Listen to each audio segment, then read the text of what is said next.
the quiet village of Umuake, where the air always smelled of roasted yam and red earth after rain, lived a young couple, Chike and Ngozi.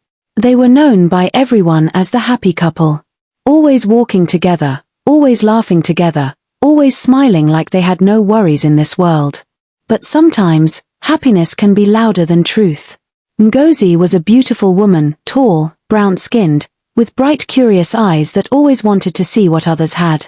Chike, her husband, was a simple man. A hard-working farmer who sold cassava and yams in the market. He loved his wife deeply, but like every man, he couldn't give her everything she wanted. One Sunday afternoon, the sun was sitting lazily on the roofs of the mud houses. Ngozi stood by the window of her small home, watching their neighbors Ifini and Amora sitting outside their big new house. Amora was wearing a golden wrapper, her hair shining in the light. Ifini just came back from Lagos, they said. He brought her gifts, perfume, new clothes, and even a radio that could talk and sing. Ngozi's heart tightened. Chike, she called. Yes, my wife, he answered, wiping sweat from his forehead after carrying firewood. Do you see how Amora's husband treats her? He just came back from Lagos. Look at the things he bought her. Do you see her house? Even the roof is shining. Chike smiled gently. Ngozi, don't worry. Our time will come. But Ngozi didn't smile back. Instead, she sighed and looked away. Our time, our time. You always say that. When will our time come? That night, Ngozi couldn't sleep. She kept thinking about Amora's laughter, her wrapper, her perfume, the way Ifini held her hand. By morning, something had changed inside her. Weeks passed. Every morning, Ngozi would visit Amora's house just to greet her. But deep inside, it wasn't greeting, it was comparison. When Amora showed her a new pot, Ngozi went home angry. When Amora's husband bought a goat, Ngozi quarreled with Chike for not doing the same. One day, Chike came back from the farm tired and dirty, carrying a small basket of cassava. Ngozi met him at the door with a frown. So this is how we will continue, eh? Look at Ifini and Amora. They even bought a generator. When will we ever have anything new in this house? Chike looked at her sadly. Ngozi, is that what you want our marriage to be, a race? Are we competing with them? Maybe we should, she shouted, her eyes red. Because I'm tired of waiting. Chike dropped his basket quietly and walked away without a word. That night, he sat outside alone, staring at the stars. He whispered softly to himself, God, what happened to my wife? She used to smile even when we had nothing. One evening, Amora invited Ngozi to a women's meeting at the village square. Ngozi was excited. Maybe she would finally learn how other women made their husbands better. The women gathered under the old Udala tree, each one boasting about her husband's success. My husband just bought a new motorbike, one woman said. Mine is taking me to the city next week, another shouted. Ngozi felt smaller and smaller. When she got home, she didn't even wait for Chike to speak. Chike, I want you to go to Lagos. Everyone's husband is doing something better. You're just here, farming and sweating like it's enough. I can't keep living like this. Chike looked at her in silence. His heart broke. He had heard rumors that some men who went to Lagos never returned. He didn't want to leave his wife alone. But when he saw the fire of comparison in her eyes, he nodded slowly. Okay, Ngozi. I will go. That night, she smiled for the first time in months. But sometimes, happiness that comes from envy carries tears behind it. The morning Chike left, the sky was grey, as if even the heavens wanted to cry. Ngozi hugged him briefly, already dreaming about what he would bring back. I'll make you proud, Chike said softly. You better, she replied, forcing a smile. Days turned into weeks. Weeks turned into months. No letter. No message. No news from Chike. At first, Ngozi comforted herself. Maybe he's still settling down. But soon, whispers began in the village. Have you heard? Some men who went to Lagos never came back. Maybe he found another woman there. Or maybe. Ngozi's heart began to pound each night. Sleep left her eyes. Regret filled her chest. One rainy evening, Ngozi was sitting alone when someone knocked at the door. Kpom. Kpom. Who is it? She asked, her voice shaking. It's me, a deep voice replied. She opened the door slowly, and saw a man wearing a torn jacket, drenched in rain, his face dark and tired. Ngozi, it's me. Her breath caught in her throat. Chike. He nodded weakly. His hands were trembling. What happened to you? He looked at her, eyes hollow, voice low. I went to Lagos, but something happened. Before she could ask, thunder struck outside. The light flickered. Chike stepped inside, and she noticed something strange. His shadow didn't move. Ngozi froze. Chike, why is your shadow not on the wall? He smiled faintly. Because, Ngozi, I didn't come back the same. And then, the oil lamp went out. Rain beat hard on the roof that night. Ngozi's heart pounded like the drum at a festival. The man standing before her looked like Chike, same eyes, same voice, but something was wrong. His clothes were torn, his hands were cold, and his smile, it didn't reach his eyes. Chike, she whispered again. He nodded slowly. Ngozi, it's me. Your husband. She ran to hug him, but when her hands touched his skin, she froze. He felt cold, like water left in a clay pot all night. Why are you so cold? She asked. He laughed softly. Lagos was not kind to me. Ngozi noticed a small black string tied around his wrist. It looked strange, wet and shiny, like it had been soaked in palm oil and ash. What is that on your hand? She asked. Don't touch it, he said quickly, pulling his arm away. It's what kept me alive. Her heart sank. Alive? Chike, what happened in Lagos? He didn't answer.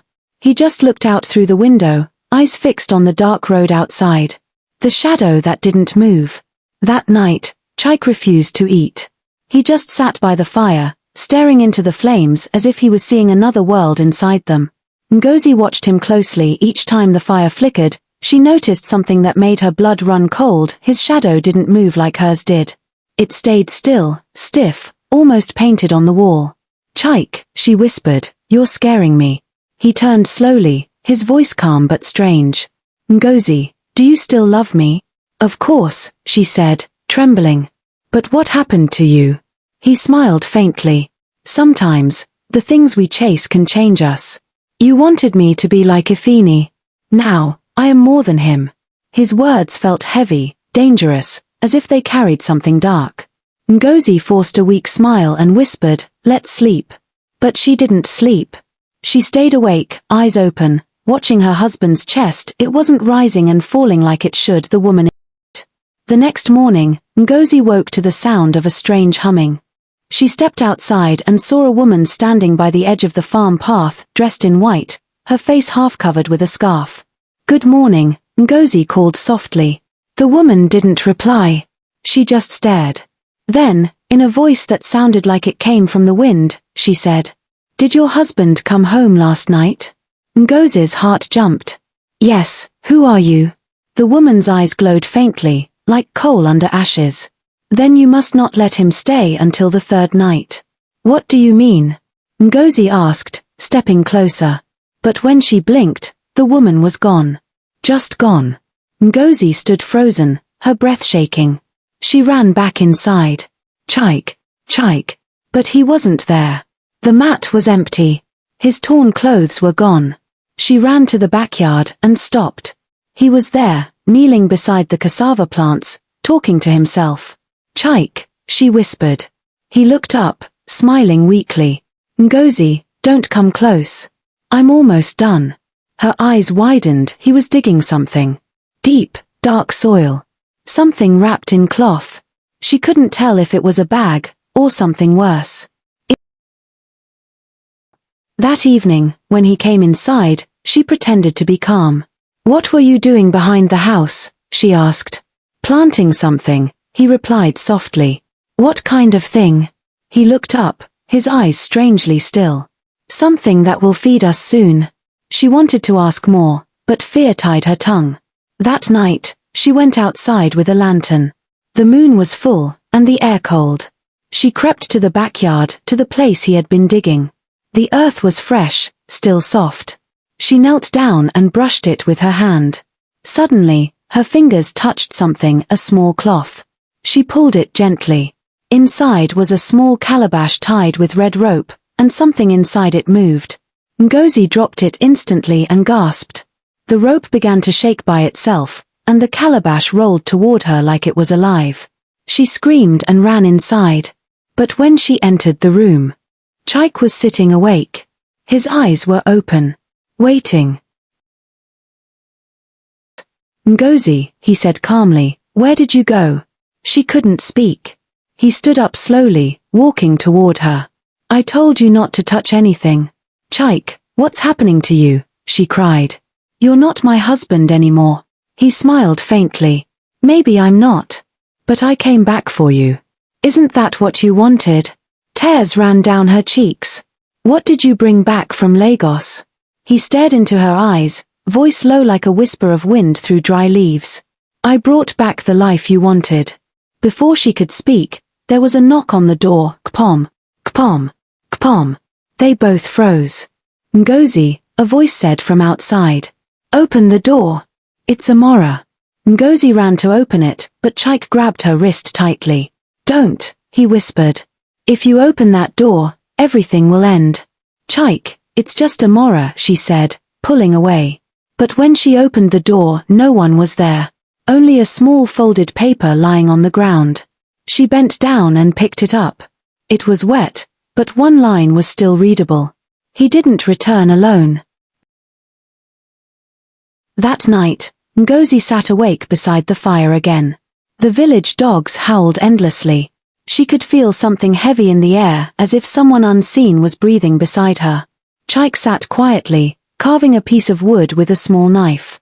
"What are you making?" she asked. "A bedpost," he said softly.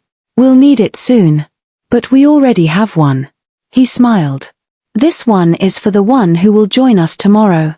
Ngozi's throat went dry. "Who?" she whispered. He didn't answer. Later that night, she tried to sneak out again, but as she reached the door, she heard a voice behind her. "Where are you going, Ngozi?" She turned slowly. Chike was standing there only this time. His eyes were completely black. She screamed, ran outside barefoot, rain slapping her face. She didn't stop until she reached Amora's house. Amora opened the door, shocked. "Ngozi, what happened?" Ngozi fell to her knees, crying. "Chike. Chike is not my husband anymore." Amora's mother, an old woman known for her wisdom, came out from her room. She listened quietly as Ngozi told her everything: the cold touch, the unmoving shadow, the buried calabash, the strange woman in white. The old woman's face grew pale. "Child," she said softly, "the thing that came back to you is not your husband. You asked the spirits to make him like another man. They gave you your wish, but not the way you wanted." Ngozi trembled. "What should I do?" "Before the third night ends," the old woman said, "you must return what he brought from Lagos to where it came from, or you will never see the light again." Ngozi wiped her tears. "How do I find it?" "The calabash," the woman said. "It holds his soul and something else inside it that doesn't belong in this world." Ngozi's lips trembled. "But what if he sees me?" The old woman looked at her with sad eyes. "Then you will never wake again." Outside, the thunder roared again. Somewhere in the distance, Chike's voice echoed softly through the rain, calling her name. "Ngozi." Ngozi's hands shook as she held the lantern close, its tiny flame flickering in the heavy night air. The rain had stopped, but the village felt colder than ever. Every shadow seemed alive, stretching and twisting toward her as if warning her to stop.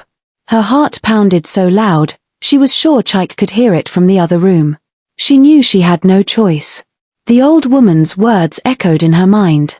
"The calabash, it holds his soul and something else that doesn't belong in this world." Her eyes darted toward the backyard. The earth where Chike had buried it days ago was still soft, dark, and glistening under the moonlight. She took a deep breath, stepping barefoot into the wet mud. Each step felt heavier than the last, as if the ground itself were warning her to turn back. As Ngozi approached the burial spot, a cold wind circled around her, carrying a faint whisper. "Ngozi. Ngozi. Come back. You cannot undo this. Her eyes widened. She tried to shake it off. It's just the wind, she whispered to herself. But the whisper came again, this time clearer. Return it, before he is lost, forever. Her hand trembled as she dug into the soft earth, each scoop of soil heavier than the last. Finally, her fingers brushed something hard, the calabash. It felt unnaturally warm, pulsing slightly like a heart. She picked it up. Its rope wriggled like a living snake, tightening around her fingers. Her skin prickled. She wanted to throw it away, but the old woman's warning stopped her. If he sees you touch it, you may never wake again. Holding the calabash, Ngozi stepped back, breathing heavily. Suddenly, she heard a voice from inside the small vessel. Ngozi. Ngozi, why did you wish me to be like him? Now I am neither Chike nor man, nor alive, nor dead. Come, open me, see what you created. Her heart nearly stopped. She wanted to run, to throw it into the river, to scream until the village woke, but curiosity and fear rooted her to the spot. The rope around the calabash tightened again. She could feel a strange pulse through her veins, like the calabash was alive, feeding on her fear. She stepped backward and stumbled into a tree. The lantern fell, shattering on the ground. Shadows danced wildly around her as the whisper grew louder. Ngozi. Ngozi, the third night, you cannot hide. Suddenly, from the corner of her eye, she saw him. Chike. Or, what looked like him. His face emerged from the shadows, but it was wrong. His skin had a grayish hue, and his eyes glowed faintly like embers. His shadow, the one that had never moved, now slithered along the ground like a living thing, reaching toward her. Ngozi, he said in a voice that sounded like hers but also not hers, you wanted me to be like Ifini. I am more than him. I am everything and nothing. I am bound to what you wished. Ngozi screamed, dropping the calabash. It rolled toward him. When he touched it, the rope vanished. The calabash pulsed with a strange, eerie light. Do you see, Ngozi? He said, smiling faintly. This is the cost of comparing love, comparing happiness, comparing marriage. A gust of wind blew so hard that the trees groaned and bent. The rain began again, heavier this time. And from the ground where the calabash had lain, faint whispers rose, growing louder, almost chanting. The wind carried words that chilled her to the bone. The one who returns is not the one who left. The one who compares loses more than they see. Beware the third night, beware the shadow within. Ngozi looked at Chike, or what he had become. She realized with a terror that made her legs weak, the man standing before her had returned from Lagos, but he was no longer fully human. Her stomach turned. The old woman's words came back, clear as the lightning that split the sky. Before the third night ends, you must return what he brought from Lagos, or you will never see the light again. Ngozi held the calabash close, shaking. The rain soaked her hair, running into her eyes, but she could see clearly now, the calabash was not just Chike's soul. It was something darker. Something that had crept into him while he was gone. She had to decide. Could she risk confronting him? Could she return the calabash as the old woman instructed? Or would curiosity and the hope to restore her husband fully overcome her fear? The wind howled, the rain pounded, and Chike's glowing eyes followed her every move. His shadow twitched unnaturally. And then, from the far side of the farm, a faint light appeared. A figure, small, almost hidden, moving toward her. Ngozi squinted. Rain blurred her vision. The figure stopped. A soft voice whispered. Ngozi, you cannot trust him, he is not alone. Her heart raced. She wanted to call out, but fear held her tongue.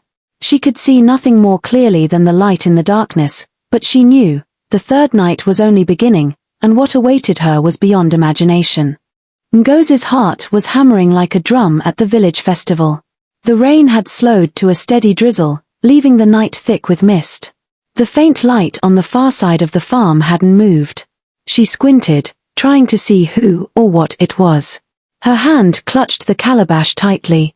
It pulsed in her palm, like it had a heartbeat of its own. Every time it throbbed, a chill ran up her arm. She wanted to throw it away, But deep down, she knew she couldn't. Chike's life, or what was left of him, depended on it. She stepped forward cautiously, mud sucking at her feet with every step. The light grew brighter. A figure became visible, a woman, young, dressed in a pale blue wrapper that glowed faintly, wet hair clinging to her face. She didn't speak, just raised one hand. Who are you?" Ngozi asked, voice trembling. The woman tilted her head. Her eyes were sharp, knowing, almost piercing through Ngozi's soul. "I am here because you have awakened what should have stayed buried," she said softly. Ngozi took a step back. What do you mean?" "You opened the calabash before you were ready," the woman whispered. "And now, he is not alone. There is something in him, something older than the forest, something that does not forgive." Fog hashed the first warning. Ngozi froze as the woman stepped closer. The rain seemed to pause, as if holding its breath. "What do you mean, not alone?" she asked. The woman's eyes glowed faintly in the moonlight. "Chike brought back more than himself from Lagos. There is a shadow tied to his soul.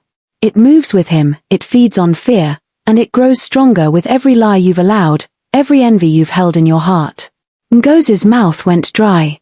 "A shadow. But, he's my husband." The woman shook her head.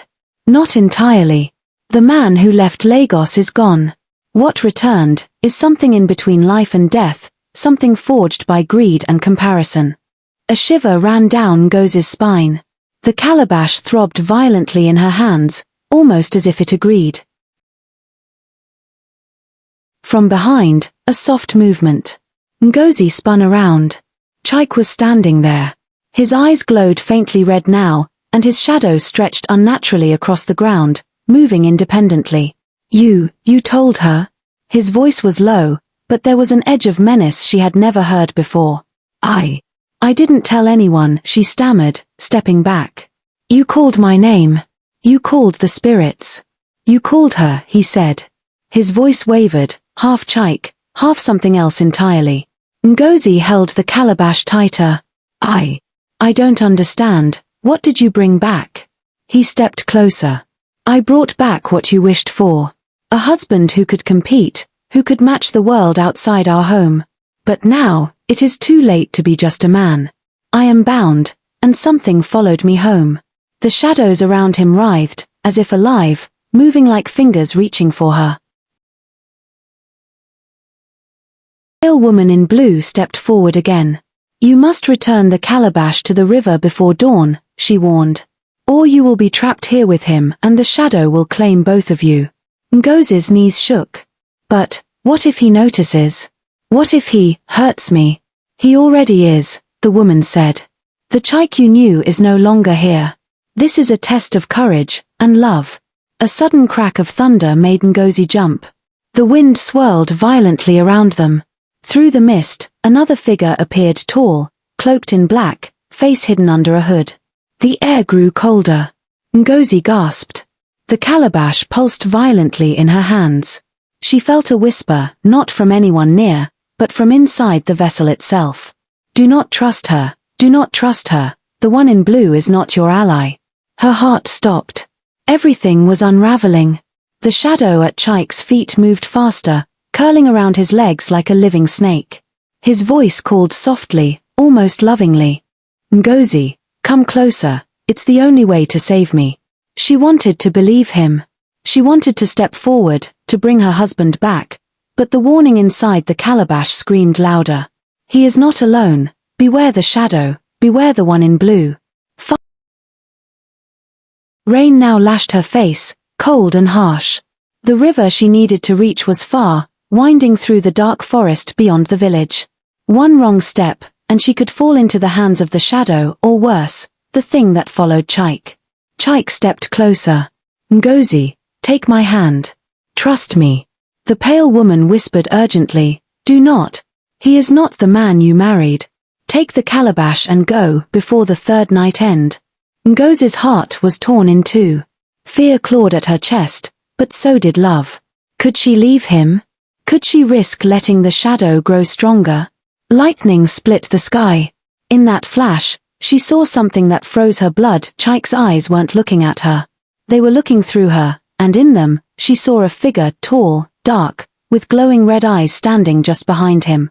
The shadow. It was alive. Watching. Waiting. Hungry.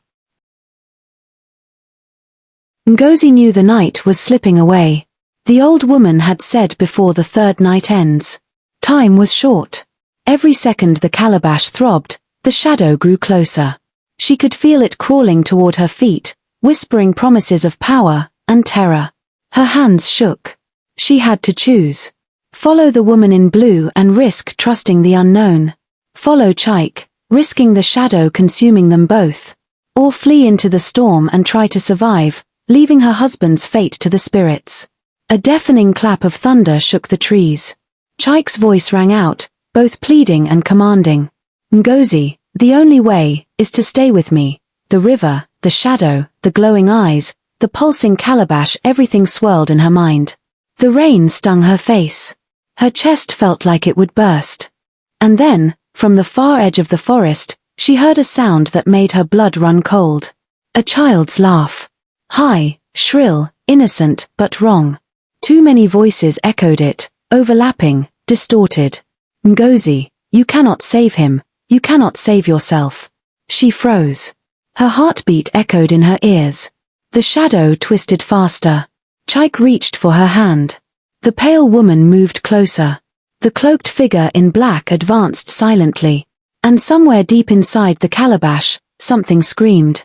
The rain finally stopped. The forest dripped with silence. Ngozi's wrapper clung to her skin, soaked through, heavy with mud and fear. The calabash in her hands was burning hot now, its pulse faster than her heartbeat. She didn't know which voice to trust anymore. The pale woman's warning echoed in her head before the third night ends. But the whisper from inside the calabash was louder now, crueler, almost desperate. Do not trust her. The blue one lies. Her breath came in short, uneven gasps. In the distance, Chike's figure was still, motionless, his head slightly tilted. The shadow around his feet swayed like a living mist, stretching toward her slowly, deliberately. And beyond them both, that cloaked figure in black. It hadn't moved since it appeared, yet its presence filled the air like a heavy fog. She couldn't see its face, but she could feel it watching her. Ngozi swallowed hard, clutching the calabash close to her chest. Her heart screamed to run, but her legs refused to obey. She turned suddenly and bolted into the forest, the sound of her own feet thudding against the wet ground. Leaves slapped her face, branches tore at her wrapper, but she didn't care, she just needed to get away. Behind her, she could hear it, footsteps. Slow, measured, unhurried. Chike's voice, or something that wore his voice, calling softly. Ngozi, don't run. You can't escape what you brought into this home. She pushed herself harder, ignoring the branches clawing at her skin. The forest seemed endless, stretching in every direction, but she remembered the old woman's words. When you hear the river before you see it, that is where salvation lies. So she listened. Beneath the pounding of her heart and the whispering trees, she caught it, faint, distant, the gentle gurgle of water. Her chest tightened with hope. She stumbled forward, tripping over roots, clutching the calabash. The pulse within it was wild now, beating like a drum of war. The trees parted suddenly, and Ngozi gasped. There it was, the river. Wide, black, and eerily still. The moonlight glimmered on its surface, but something was wrong. The water didn't flow, it shimmered like glass. And when she leaned closer, she didn't see her reflection. She saw faces. Dozens of them, some crying, some screaming, some silent, trapped just below the surface, eyes open and glowing faintly. She stumbled backward with a cry. The calabash burned against her chest. Return me, or join them, it whispered. Ngozi's knees buckled. She fell to the wet ground, trembling. Please, she whispered, I just want my husband back. I didn't mean for any of this. The river shimmered. The faces rippled, and one began to rise, a familiar one. Chike. He emerged slowly, his head and shoulders breaking the surface, eyes lifeless, skin pale as moonlight. His lips didn't move, but his voice filled the air around her. Ngozi, you said you wanted a better life. You said other couples had more. You opened the calabash, and now we cannot close it. Her tears mixed with the rain on her face. I only wanted peace, Chike. I only wanted love. His expression shifted, sadness, anger, hunger. Then give it to me, he whispered. Give me your heart. Let us be together in the shadow forever. He reached out his hand. His fingers were cold and dripping, but the way he said her name, soft, broken, made her hesitate. A sudden gust of wind whipped through the forest, scattering leaves like birds. The pale woman appeared again, standing on the other side of the river. Her wrapper was glowing faintly, her hair dry despite the rain. Ngozi, don't touch him, she shouted. He's not your husband anymore. Ngozi froze, torn. But his. He's the echo of what your envy summoned, the woman interrupted. The river feeds on comparison. The more you wished for other people's blessings, the more it took from your own. Chike hissed, his eyes turning black. Don't listen to her. She wants to keep us apart. She wants your soul for the river. Ngozi's head spun. Her hands shook violently, the calabash slipping slightly in her grip. Who do I believe? She cried. The woman's voice softened. Believe your heart, Ngozi. What does it say? The calabash pulsed again, harder this time. A thin crack appeared on its surface, glowing with faint red light. Ngozi screamed as it burned her palms. The woman shouted, throw it into the river, now. But the whisper from inside the calabash grew louder, twisting, desperate. No. If you throw me away, he will die forever. Keep me, and you can still save him. Ngozi looked at Chike, who was now waist deep in the black water, reaching out, pleading with eyes full of sorrow. She looked at the woman, glowing like a spirit of mercy. And she looked down at the calabash, now cracked and bleeding light. Her heart raced. Who was telling the truth? Before she could decide, the forest grew darker, unnaturally dark. Even the moonlight vanished. From the trees behind her, the cloaked figure finally moved. Its feet didn't touch the ground. Its body seemed to melt into the mist. And when it spoke, the air grew colder than death itself. She cannot choose, not yet. Ngozi turned slowly. Who are you? She whispered. The figure's voice was like a whisper of smoke. I am the one your husband bargained with the night he wished for more. The one who offered him wealth when you compared your home to others. I gave him what he asked for, and now I have come for my due. Ngozi's stomach twisted. No, he would never. But the figure raised a bony hand and pointed at the river. The faces beneath the surface shifted, and Ngozi saw flashes of memory that weren't hers. Chike, kneeling before a dark mirror. Chike whispering, make me greater than them all. Chike holding a calabash filled with smoke. Chike crying, begging the shadows for help. The images vanished. Ngozi fell to her knees. He traded his peace for pride, the figure said. And now, his pride has brought you both here. The pale woman shouted from across the river, don't listen. The shadow lies. The cloaked figure turned its head toward her, voice cold. And you have interfered enough. With one gesture, the river roared to life, a wave of black water surged upward, and the woman in blue vanished beneath it with a scream. Ngozi cried out, no. The ground shook beneath her. The calabash in her hands shattered completely, releasing a burst of light so bright it burned the air. The faces in the river screamed. Chike staggered, clutching his chest, eyes flickering between love and hate. The shadow spread like smoke, wrapping around the trees, whispering, one must stay. One must pay. Ngozi's heart pounded. She didn't understand what the shadow meant, but her instincts screamed run. She turned, but the forest behind her had changed, the path she came through was gone, replaced by endless black vines twisting together like snakes. The shadow's laughter filled the air, low, echoing, hungry. You wanted what others had, now you will have what they lost. Ngozi fell to the ground, clutching her chest, sobbing. Please, just let him go. Take me instead.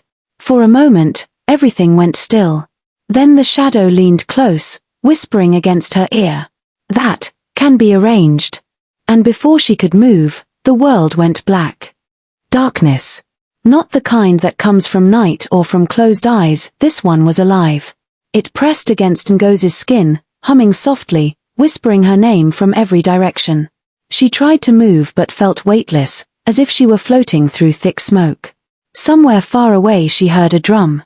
Slow. Sad. One beat every few breaths. Boom. Boom. Boom. Each beat pulled a picture from her mind, her wedding day, her mother's laughter, Chike's first smile, then his shadow-filled eyes. Where am I? She asked. A faint blue light flared ahead.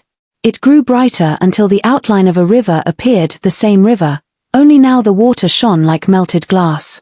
Beside it stood the woman in blue, whole again, her wrapper rippling though there was no wind. You are between, the woman said. Not alive, not gone. The river accepted your cry. Ngozi looked down. Her feet didn't touch the ground. Below her, faces drifted in the water, calm now, no longer screaming. Did I die? She whispered. The woman shook her head. Not yet. The shadow has claimed your husband fully, but your love pulled you halfway here. You can still choose. Choose. Ngozi's voice cracked. Choose what? Life or exchange? Stay in the world and live with memory, or give yourself completely and free him from the bargain. Ngozi's eyes widened. If I give myself, he lives. He will wake as the man he was, but you will fade into story. The villagers will speak your name, but none will see your face again. Tears gathered in Ngozi's eyes. Why me? Why this? The woman's smile was gentle and sad. Because comparison is a spirit of hunger. It eats the hearts of those who let it in. You opened that door first. But you also loved enough to close it again if you dare. The woman led her to a flat stone. On it rested a small mirror framed with cowries. The surface shimmered. Look, she said. Ngozi peered into it and gasped. Inside, she saw Chike lying on their bed. Breathing but pale, his shadow twitching like smoke. The hut walls were cracked, the fire dead. Outside, villagers whispered, afraid to enter. Her mother was there too, weeping. They said both of them disappeared, she murmured. Ngozi reached toward the mirror, desperate to touch her mother, but her hand passed through. Every story has two mirrors, the woman said. One for what was, one for what could be. She turned the mirror over. The other side showed Chike standing strong again, laughing with the neighbors, holding a child. But the space beside him was empty. Which one will you make real? Ngozi's throat tightened. If I go, will he remember me? The woman looked away. Only in dreams. Only in the wind that passes through the palm leaves. Ngozi sank to her knees. Then what happens to me? You become what all lessons become, a voice carried by mothers to warn their children. A story. From behind them, the darkness stirred. The cloaked figure emerged again, slower this time, his form flickering like dying firelight. So, it hissed, you have come to bargain without fear. Ngozi stood, gripping her chest. You lied to him. You tricked him. The figure's laughter was deep and hollow. No. I only gave what he asked for. A richer life, a stronger name. Every gift comes with weight. Even love. He didn't know what he was promising, yet he promised.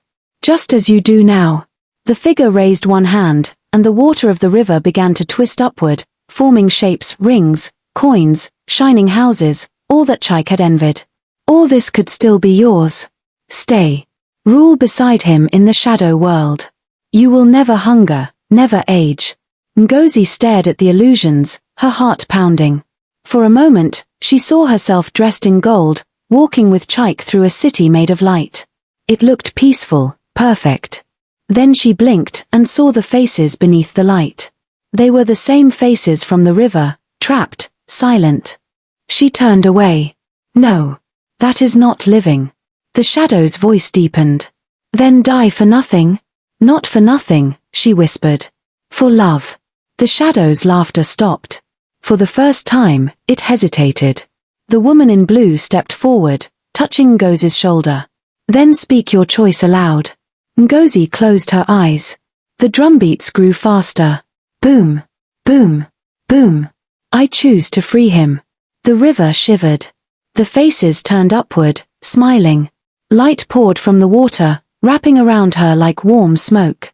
The shadow screamed, folding in on itself. You cannot undo a promise made in greed. Ngozi's voice was calm now. Maybe not. But I can rewrite its ending. Light exploded through the forest. Trees bent backward, the river roared, and the sky split open. The figure in black was dragged toward the water, twisting, fading, until only a whisper remained. There will always be another who compares. Then silence. Ngozi felt herself sinking. The woman in blue caught her hand. Do not fear, she said. Stories never die.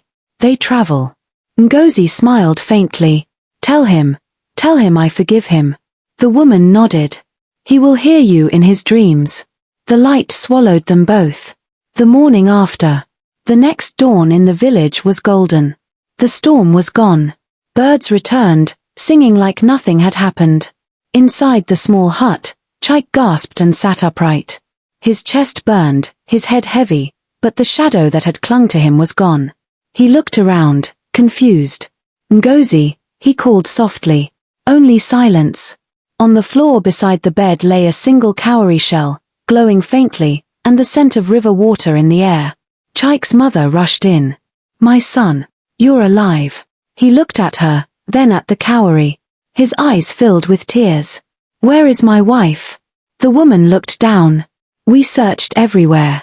Only the river answered, and it was quiet. Chike held the cowrie to his heart. For a moment, he thought he heard her voice, gentle, forgiving, like wind through palm leaves. Do not compare. Love what you have. He fell to his knees and wept. Years later, children in that village still tell the story of the woman who vanished into the river. Mothers whisper it to daughters before sleep. Be content with your own fire. When you compare your flame to another's, the wind of envy may blow yours out. Some nights, when the moon is bright, people say they see a shimmer on the river's surface, a blue light dancing just above the water, humming an old love song. Chike never remarried. He built a small shrine near the river and spent his days helping couples settle their quarrels. He always began with the same words. Greed builds shadows. Gratitude builds peace. And when the wind rustled the trees, he smiled, because he knew she was still there watching, teaching, forgiving. Moral of the tale. Never compare your journey with another's. Every heart carries its own river, and every river has its price. When you value what is yours, you keep your shadow at rest. Thank you for watching. Kindly hit the subscribe button if you enjoyed the story. Also drop a comment on what you would do if you find yourself in their shoe.